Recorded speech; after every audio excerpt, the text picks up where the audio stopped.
नमस्कार गुरुजनों। मैं राकेश वर्मा आप सभी का स्वागत करता हूं आपके अपने परिवार एसएन गुरुकुल पर।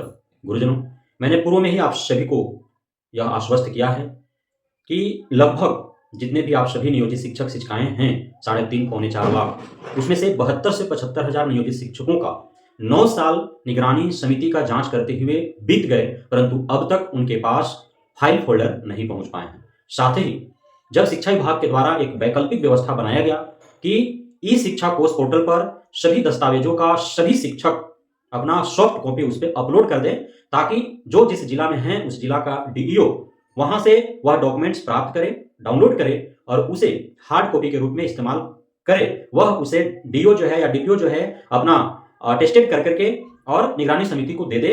उससे जांच हो जाएंगे और जो सही होंगे वो बच जाएंगे, जो फर्जी होंगे वो निकल जाएंगे। लेकिन बावजूद इसके कोई विशेष जो है सकारात्मक पहलू देखने को नहीं मिला कि जो 72-75 हजार जिन पे राडार चलने वाले हैं, जिन पे तलवार लटकी हुई है, उनमें से प्रयास किया हो डीईओ के पास अपना हार्ड कॉपी जमा करने या फिर ई शिक्षा कोर्स पोर्टल पर अपना सॉफ्ट कॉपी अपलोड करने के लिए। लगातार पिछले 9-10 वर्षों से माननीय हाई कोर्ट पटना में सुनवाइयां हो रही हैं। 9-10 वर्षों में दर्जन से भी अधिक बार सुनवाइयां हुई और इसमें कोई परिणाम तक नहीं पहुंच पा रहे थे। न हाईकोर्ट पहुंच पा रहा था, न निगरानी समिति पहुंच पा रहा था। इसी बीच लगभग 13 से 15 हजार नियोजित शिक्षक शिक्षिकाओं पर शिक्षा विभाग का कलम चल चुका है और उन्हें या तो सस्पेंड किया जा चुका है या फिर उनका वेतन स्थगित किया जा चुका है, अर्थात विभागीय कार्रवाइयां उन पर हुई है। लेकिन जमीनी हकीकत कुछ और है।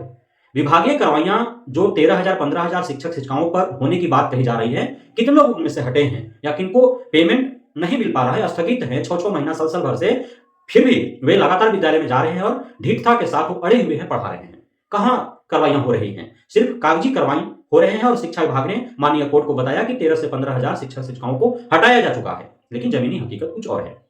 साथ ही जो निगरानी समिति है, अब बिहार सरकार जो है बहाल करवाया था विभिन्न प्राधिकारों के द्वारा, विभिन्न नियोजन इकाइयों के द्वारा।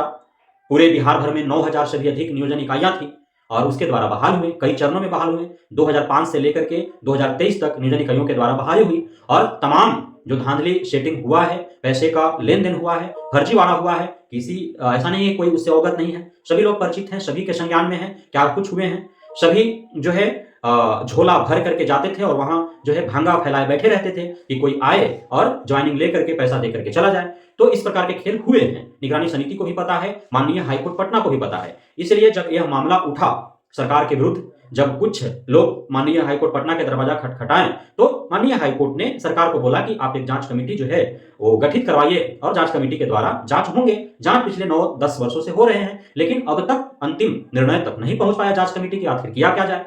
अब जो सुनवाई निकट में हुआ उसमें माननीय हाईकोर्ट पटना ने सरकार से भी जवाब मांगा और जो टीम गठित थी निगरानी समिति उससे भी जवाब मांगा कि भाई पिछले 9-10 साल में आपने क्या किया।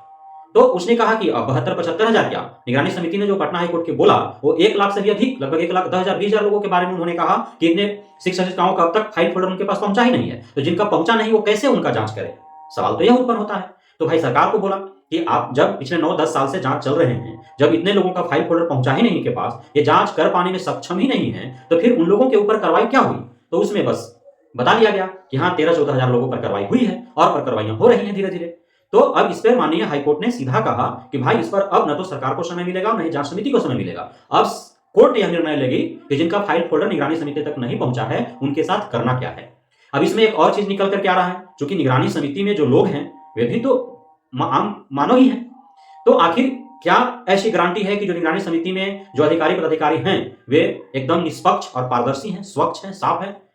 तो इसमें यह भी बात सामने आ रही है कि ऐसे नियोजित शिक्षक शिक्षिकाएं जो फर्जी हैं, लेकिन उनका पैरवी पहुंच पकड़ वहां तक है और वो उनके डिमांड अर्थात उनके द्वारा मांगे गए घूस को देने में वो सक्षम हैं, तो फर्जी होते हुए भी निगरानी समिति के द्वारा उनका फाइल ओके कर दिया जा रहा है। साथ ही कुछ ऐसे भी हैं जो एकदम जेन्युइन है, सही हैं, और कुछ बीच में उनके ऊपर एलिगेशन इस तरह से लग गए तो उनको हटा भी दिया जा रहा है। जो कहीं से फर्जीवाड़े नहीं है, एकदम जेन्युइन है, उनको भी इस तरह से किया जा रहा है। अर्थात कुछ सही लोगों को हटा करके और कुछ फर्जी लोगों को बहाल किए जा रहे हैं। तो इस प्रकार के भी आ रहे हैं। तो अब करे तो क्या करे आखिर लोग। जांच कमेटी बैठाई जा रही है तो वहां पे धांधली सेटिंग हुई जा रहा है। उससे पूर्व अलग अलग नियोजन इकाइयां बनाई गई, वहां पे धांधली सेटिंग हुई जा रहा है। अब उससे बचने के लिए सरकार सोचा कि भाई बिहार में सबसे सख्त और विश्वसनीय जो आयोग है वह तो बीपीएससी है, जिससे अधिकारी पदाधिकारी बिहार में बनते हैं। तो क्यों ना शिक्षक भी उसी आयोग को जिम्मेदारी दी जाए बहाल करने के लिए। तो अब बीपीएससी आयोग जब भर्तियां लेने लगा तो यहां भी वही हाल हो गया। पेपर लीक हो जा रहे हैं इतने बड़े पैमाने पर, धांधली सेटिंग यहाँ भी हो जा रहा है, फर्जीवाड़े यहाँ भी हो जा रहे हैं, यहाँ भी सॉल्वर गैंग सक्रिय दिख रहा है। जैसा कि शिक्षा विभाग के द्वारा जो जांच टीआरई 1 और टीआरई 2 के शिक्षक शिक्षिकाओं की योगदान लेने के बाद हुआ, तो आप देखिए दर्जनों शिक्षक शिक्षिकाएं फर्जी पकड़े गए। कोई थंब में डुप्लीकेट थंब बना करके गया थंब मिलान करने के लिए, कोई पाउडर लगा के, कोई क्रीम लगा के, कोई साबुन से हाथ धो करके, तो कोई पैसे लेकर के पहुंच गया 4-4 लाख रुपया की मिलान नहीं करेगा तो वहां दे करके मैनेज कर लेंगे, और अंततः वो जो है सभी पुलिस के गिरफ्त में आए और जेल चले गए। बहुत लोग जांच के डर से भाग भी गए। तो आखिर धांधली सेटिंग हुआ, टीआरई 3.0 तो अजब ही हो गया। देखिए कि आप किस प्रकार से लगभग 300 शिक्षक अभ्यर्थी और पेपर लीक माफिया और सोलवर गैंग के लोग जो है पकड़े गए हैं, जांच चल रही है, और जहां कहां तक जो है जो एसआईटी गठित हुआ है उसका किस किस के गिरबान तक हाथ पहुंचता है यह तो भविष्य तय करेगा, लेकिन ये सारे मामले हो रहे हैं। तो अब कुल मिलाकर के जो नियोजित शिक्षक शिक्षिकाएं हैं, पहले से 72-75 हजार की ही बात आ रही थी सामने, लेकिन जो अभी फिलहाल में जो माननीय हाईकोर्ट में सुनवाई हुआ, जिसमें जो जांच निगरानी समिति जो पिछले 9-10 वर्षों से जांच कर रही है, तो उसके द्वारा जो रिपोर्ट दिए गए 1 लाख से अधिक शिक्षकों के बारे में बताया गया कि उन तक जो है फाइल फोल्डर नहीं पहुंचाए पिछले 10 वर्षों में, तो आखिर कैसे जांच होंगी। सरकार ने बोला कि 13-14 हजार पर उन्होंने कार्रवाई किया है, तो बाकी और लगभग 90 हजार 1 लाख के आसपास जो है उन पर कार्रवाइयां क्यों नहीं अब तक हुई। इसलिए अब कोर्ट बोली कि भाई पिछले 10 साल से हम आप ही का सुन रहे हैं, अब नहीं सुनेंगे, अब हम निर्णय देंगे। तो यदि माननीय कोर्ट का निर्णय आता है कि निगरानी समिति के पास जिन जिन शिक्षक शिक्षिकाओं का फाइल फोल्डर पिछले 9-10 वर्षों में नहीं पहुंचा किसी भी माध्यम से, उन्हें निकाल दिया जाए, तो सभी को निकलना पड़ेगा।